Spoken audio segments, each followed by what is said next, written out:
this episode, we focus on a common failure pattern that can make even a well-instrumented AI system unsafe: alerts that do not lead to action.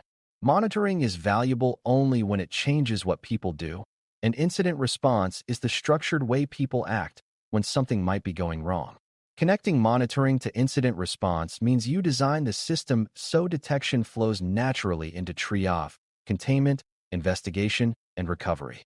Beginners often assume that if you have alerts, you are protected, but alerts can be ignored, misunderstood, routed to the wrong people, or lost in noise. AI systems add complexity because alerts may relate to classic security concerns like unauthorized access, but they may also relate to trust and safety concerns like harmful outputs, privacy leakage, or model behavior drift. The goal is to build an end-to-end path where an alert is not just information, but a trigger for a predictable response. When that path exists, the organization can respond quickly and consistently, which reduces harm and builds confidence in the system. Before we continue, a quick note. This audio course is a companion to our course companion books. The first book is about the exam and provides detailed information on how to pass it best. The second book is a Kindle-only ebook that contains 1,000 flashcards that can be used on your mobile device or Kindle. Check them both out at cyber.author.me in the Bare Metal Study Guide series. Start with the basic relationship between monitoring and incident response. Monitoring is the sensing system, like smoke detectors and security cameras, and incident response is the emergency plan that tells you what to do when something looks wrong. If the detectors are great, but there is no plan, the building still burns. If the plan is great, but detectors never trigger, the plan is never used in time. Connecting the two means you align what you detect with what you know how to respond to. That includes defining what kinds of alerts exist, what severity levels mean, who owns each kind of alert, and what first actions should occur. Beginners sometimes imagine incident response as only a cybersecurity event like malware, but an AI system's incident response includes safety incidents too, such as outputs that could harm users or expose sensitive information. A mature program treats both security and safety as incident categories with defined response paths. That is how you ensure alerts lead to action rather than being treated as curiosities. A key first step is making alerts actionable, meaning each alert includes enough context that a responder can decide what to do next. Actionable alerts should indicate what happened, where it happened, when it happened, and why the system thinks it matters. For example, an alert about unusual access to inference logs should indicate which identity accessed them and what changed compared to normal patterns. An alert about repeated policy boundary probing should indicate volume, time frame, and which user or integration is involved. An alert about a possible privacy leak should indicate what signal triggered it, such as a pattern match or an unusual retrieval event. Beginners should understand that alerts without context create delay, because responders must spend time gathering basic information before they can triage. Delay increases harm because misuse can continue while the team is still figuring out what the alert means. Actionable alerts are therefore a safety feature because they shorten the time from detection to decision. Severity is the next concept that makes alerts manageable because not all alerts require the same urgency. A minor anomaly might indicate a benign change in user behavior, while a high-severity alert might indicate active data exposure. If all alerts are treated the same, responders either panic constantly or ignore everything. Severity should reflect potential impact and likelihood, including the sensitivity of the data involved and the exposure to external users.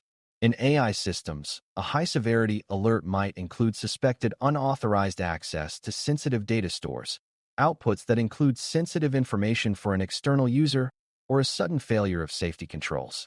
A medium-severity alert might include increased probing attempts or a drift signal that suggests behavior change. A low-severity alert might include routine threshold crossings that are informative but not urgent. Beginners should see severity as a routing tool because it determines which alerts wake someone up immediately and which can be handled during normal work hours. Proper severity classification prevents overload and ensures high-risk alerts get attention. Ownership is what turns severity into action, because an alert with no clear owner will be noticed by everyone and handled by no one. Connecting monitoring to incident response requires assigning responsibility for each alert type. Some alerts should go to security operations, such as those involving unauthorized access or suspected compromise. Some alerts should go to trust and safety or AI operations, such as those involving harmful outputs or policy boundary violations. Some alerts require coordination, such as a privacy leak that involves both security and compliance. Beginners sometimes expect one team to handle everything, but effective response depends on specialized roles and clear handoffs. Ownership should also include backup paths, because owners can be unavailable. If an alert is severe and the primary owner does not respond quickly, escalation should route it to a secondary owner. This is not about bureaucracy. It is about ensuring the organization can act even during nights, weekends, and busy periods. Without ownership and escalation, alerts become a queue that grows until the system fails publicly. Triage is the first response action after an alert is received, and triage must be designed to be fast and consistent. Triage asks whether the alert represents a true incident, a likely incident, or a false alarm. It also asks what immediate harm could be occurring right now and what containment is needed. For AI systems, triage may include assessing whether the alert indicates data exposure, unsafe outputs, misuse patterns, or control failure. A common beginner mistake is treating triage as an investigation that must be complete before any action is taken. In reality, triage is about quick decisions based on available evidence, because waiting for perfect clarity can allow harm to continue. This is why monitoring and triage must be connected. Monitoring should provide enough initial evidence for triage, and triage should define what additional evidence is needed next. When triage is practiced and standardized, responders can act with confidence under uncertainty. That confidence reduces the temptation to ignore alerts because they seem ambiguous. Containment is the next step, and it is where incident response protects the system by reducing exposure quickly. Containment actions depend on the incident type. For a suspected account compromise, containment might include disabling an identity, forcing credential rotation, or limiting access to the AI endpoint. For a suspected privacy leak, containment might include disabling a retrieval source, turning off a feature that is exposing sensitive context, or increasing human review for affected outputs. For a suspected harmful output pattern, containment might include tightening safety filters, restricting certain prompts or topics, or limiting external exposure while the issue is investigated. Beginners should see containment as a practical safety lever. The goal is not to solve everything immediately. The goal is to stop damage from spreading while the team works on deeper understanding. A system that cannot be contained is a system that will eventually cause harm because responders have no way to reduce risk quickly. Investigation follows containment, and this is where the monitoring data becomes essential evidence. Investigation seeks to answer what happened, who or what was involved, what data or users were affected, and what changes preceded the event. In AI systems, investigation often requires tracing a chain that includes model version, prompt construction, retrieval sources, user permissions, and logging events. This is why connecting monitoring to incident response includes designing logs and telemetry to support reconstruction. If you cannot tie an alert to a specific model version and specific usage context, you will struggle to pinpoint cause and will risk applying the wrong fix. Beginners should understand that investigation is not only about identifying attackers. It is also about identifying system weaknesses, such as misconfigured access boundaries, unsafe prompt templates, or changes that bypass validation. A thorough investigation produces not only an answer, but also a list of control improvements that prevent recurrence. Recovery is the stage where the system is restored to safe operation, and it includes both technical restoration and confidence restoration. Technical recovery might include deploying fixes, restoring secure configurations, re-enabling features cautiously, and verifying that monitoring and controls are functioning. Confidence restoration means ensuring stakeholders understand what happened and why the system is safe again, which may require additional evidence, review, and oversight. In AI systems, recovery may also include revalidating model behavior if a model update or data change contributed to the incident. It may include cleaning up exposed logs, rotating secrets, or adjusting retention policies if sensitive content was captured. Beginners should see recovery as a structured return to normal, not a rushed restart. Rushing recovery can create a second incident because the root cause was not addressed fully. A disciplined recovery includes verification steps that confirm the system is safe before full-scale operation resumes. A mature connection between monitoring and incident response also includes playbooks, which are predefined response patterns for common alert types. After this first mention, we will refer to them as IR. IR playbooks define what triage questions to ask, what containment actions are available, what evidence to collect, and who must be notified. They also define what is considered a successful resolution and what follow-up steps are required.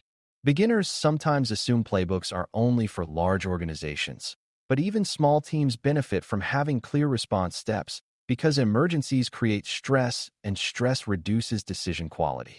Playbooks are especially useful in AI systems because incident categories can blend security and safety, and teams may not be sure who should handle what. A good playbook clarifies that quickly, so alerts become actions rather than discussions. Playbooks also support training and rehearsal, which makes response faster and more consistent when a real event occurs. Post-incident review is another critical link between monitoring and response, because it is where learning becomes improvement.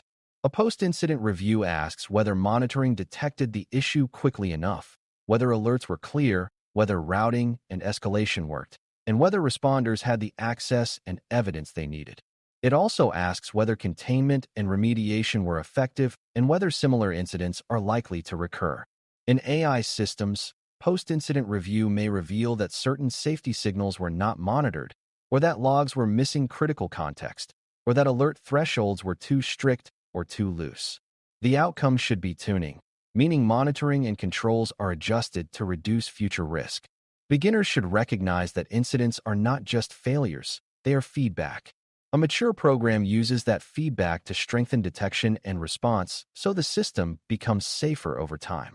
This is why Task 16 matters, because incident response is not only a reaction, it is part of continuous improvement.